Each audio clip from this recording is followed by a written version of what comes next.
Hey, what's going on today?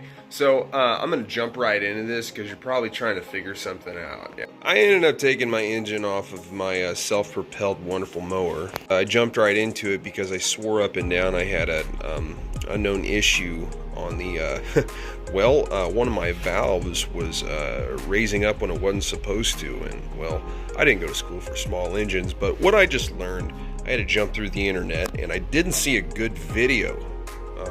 Turns out I'm making a video to explain what the heck I just found. Let me back up a little bit. I'm going to put this back on time. Okay, see those two little diamond thing and that little slot? Okay, that's timing on this particular engine. I think this is a 6.5 Briggs & Stratton. Getting my hands nice and gooey just for you. Alright, so this component right here is called the governor. So, hello, governor. And so his job is that he closes the throttle plate when the engine RPMs get too high. All it does is protect the engine from over revving and excessive damage. And this gear runs off of the camshaft gear. The camshaft gear runs off of that little ring right there. And that little ring right there is the actual crankshaft. But yes, as this is spinning faster and faster and faster, this little nipple extends. Try to do it, hold the phone. Watch as this little movement, just like that, creates all that movement right there. And that is what controls the high RPM. Alright, and this thing's held together from that other plate. So if you take this thing apart, you're like, yeah, it's loose. Well, it holds it in place, silly guy or girl, whoever you are. Alright, so, and it just goes in there like that. There's like literally no clip. Again, it's held in by precise machining. I'm gonna set this in that really dirty spot right there, because I like to make messes. All right, and the next thing I'm gonna do is I'm gonna go ahead and pull this. All right, so this is the camshaft. Everything's made of, Nikes. Everything's made nowadays with this plastic. You can call it nylon, you can say, oh, you're nylon, something else. Well, I had a very profound discovery, and I actually wanted to share it again because I didn't see a good video. There's this weird clip, but before I talk about this weird clip, let me show you what it was doing. There was a strange event that was happening when I thought it shouldn't have been happening, and the exhaust valve was opening and then it was closing ever so slightly, and I thought, what in the heck is that?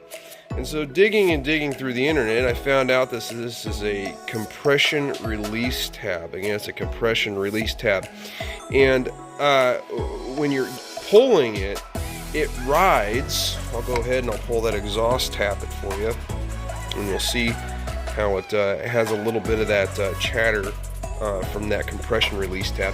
And it exists simply to where you don't rip your arm out of socket. That's all it is. It's to make it smoother when cranking it. And you're like, what? Why would they do something like that? Well, again, it's to help you start the dang thing. All right, now this particular engine does have an optional electric start, but now let's not jump to conclusions. Yeah, good compression, definitely it can make it start up much more effectively, but I don't want to rip my shoulder out, and so they came up with this gizmo. When you're pulling a cord on a lot of modern engines, I think it's pretty clever. At first I was like, why in the heck?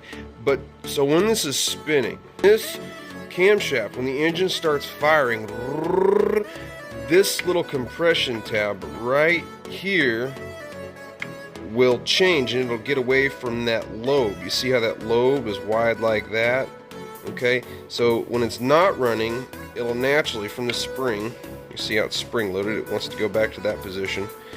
When the centrifugal force pushes this, it'll get off that tappet and the compression will increase.